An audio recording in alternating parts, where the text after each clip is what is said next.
안녕하세요. 오늘은 신고전주의에 대해 함께 살펴보시겠습니다. 먼저 이전 시대 미술에 대해 간략히 정리한 후 신고전주의 작품을 감상하시겠습니다.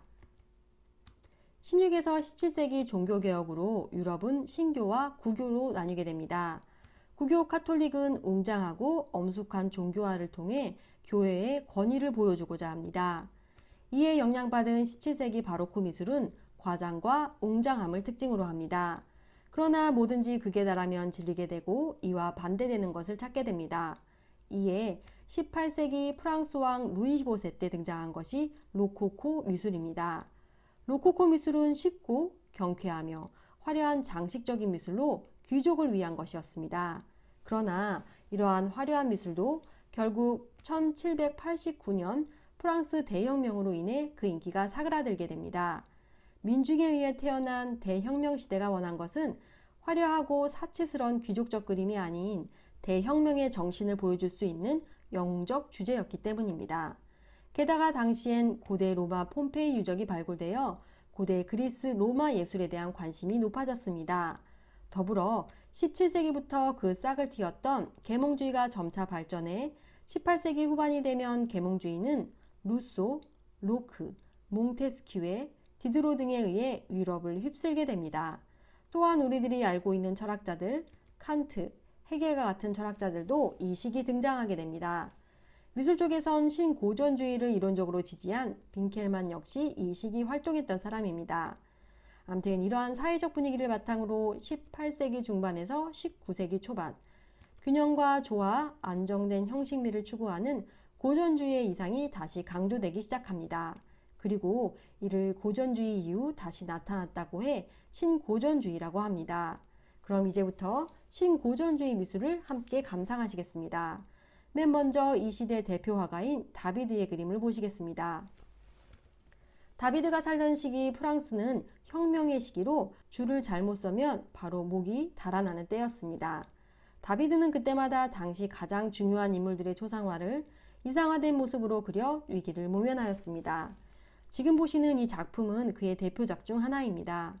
다비드는 자코뱅파와 친하게 지냈는데요. 자코뱅파는 혁명에 반대하는 자들을 모조리 죽이는 공포 정치를 펼친 정치 세력입니다. 그런데 당시 자코뱅파의 지도자였던 마라가 반대파에 의해 암살당하는 큰 사건이 일어나게 됩니다. 이 사건은 마라의 습관과 연관되는데요. 마라는 목욕하면서 사무 행정을 처리하는 습관이 있었고 자객은 이 사실을 알고 그에게 서명해달라고 부탁한 후 무방비 상태의 마라를 찔러 죽입니다. 이에 이 사건에 대해 평소의 당파와 친분이 있던 다비드는 이렇게 그림으로 그려 민중에게 알립니다. 그림을 자세히 보면 죽은 마라의 얼굴이 매우 이상화된 것을 보실 수 있습니다. 암살자에게 죽임을 당한 모습치고는 너무 온화한 표정을 하고 있네요. 이런 모습은 성인들의 순교 모습을 떠올리기도 합니다. 한번 같은 주제로 그린 다른 그림을 보시겠습니다. 이 작품은 프랑스 화가 보드리에 의해 1860년에 그려졌습니다.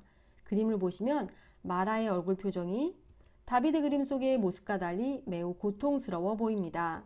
한편 화면의 오른쪽에는 마라의 자코뱅당의 반대파인 지롱드당의 지지자이자 마라를 암살한 샤를로트 코르테가 결혼에 찬 모습으로 서 있습니다.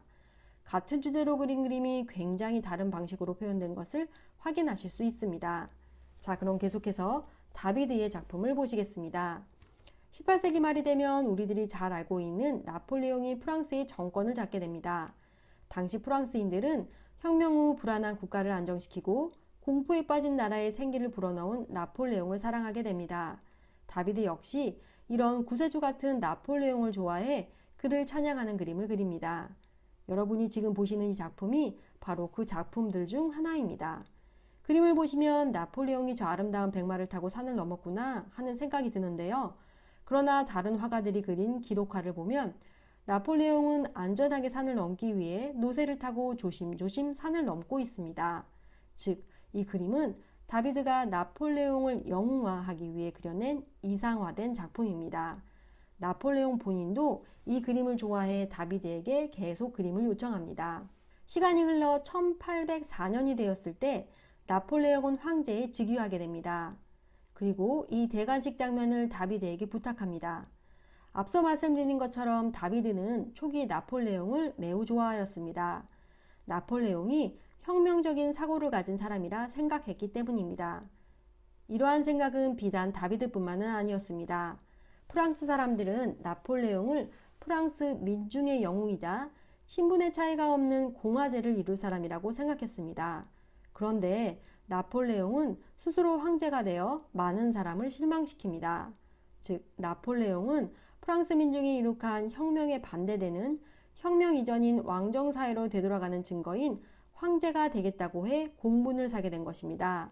다비드 역시 이런 나폴레옹의 처신에 대해 분노하였습니다.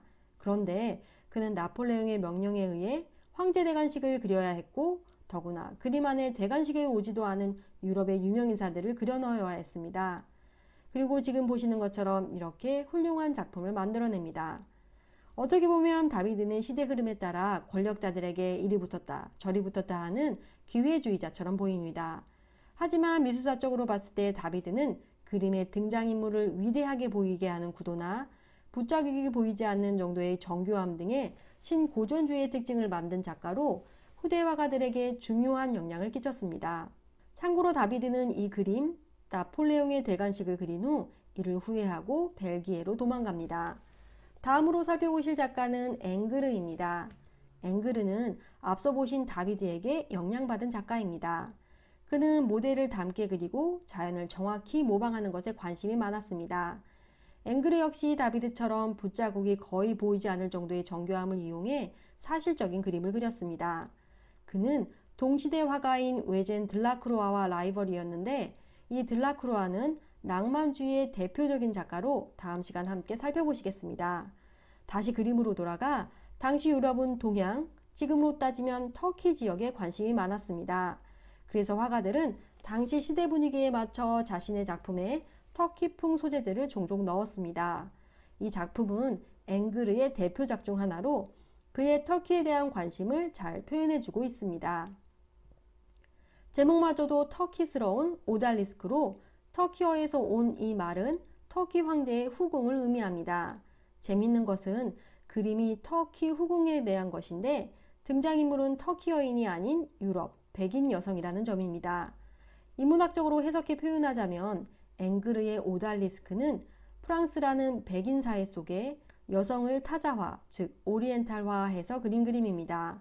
한편 이 작품을 기법면에서 보자면 인간 몸은 단순하게, 천은 복잡하게 표현해 단순함과 복잡함을 대조시켰습니다.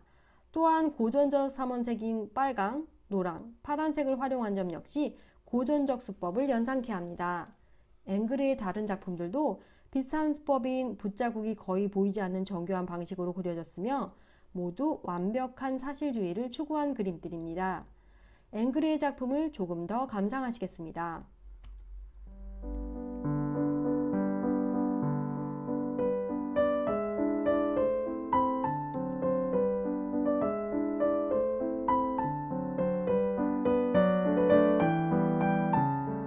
다음은 앵그르의 마지막 작품입니다.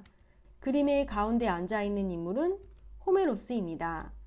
호메로스는 고대 그리스 시인으로 유럽 문학의 뿌리라고 할 수 있는 오디세이아와 일리아스를 쓴 사람입니다. 앵그르는 자신의 그림에 이 호메로스를 신처럼 그리고 그를 모든 예술의 대표로 표현해 고전에 대한 존경을 나타내고 있습니다. 지금까지 우리는 18세기 중반에서 19세기 초반 등장한 신고전주의 미술에 대해 감상해 보았습니다. 다음 시간엔 신고전주의 중간에 등장한 낭만주의 미술에 대해 함께 살펴보시겠습니다. 그럼 다음 시간 뵙겠습니다. 고맙습니다.